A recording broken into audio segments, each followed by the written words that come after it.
بورسیه‌های کاملا رایگان تحصیلی که همین حالا می توانید درخواست دهید.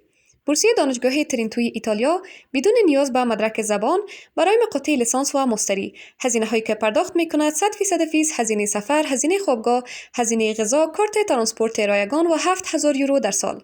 آخرین مهلت ثبت نام 20 نوامبر سال 2025. بورسیه دانشگاه ساسکاچوان کانادا برای مقاطع لیسانس و دکترا، هزینه هایی که پرداخت می کند 100% فیس، معاش ماهانه برای شاگردان مقطع دکترا. آخرین مهلت ثبت نام 15 فبروری سال 2026. بورسیه دانشگاه اینیو اس سنگاپور برای مقطع لیسانس تمام رشته های تحصیلی از جمله طب، هزینه هایی که پرداخت می کند 100% فیس، هزینه زندگی، هزینه غذا، هزینه کامپیوتر یک بار بعد از ورود. شروع ثبت نام 3 دسامبر سال 2025 و ختم ثبت نام 23 فبروری سال 2026.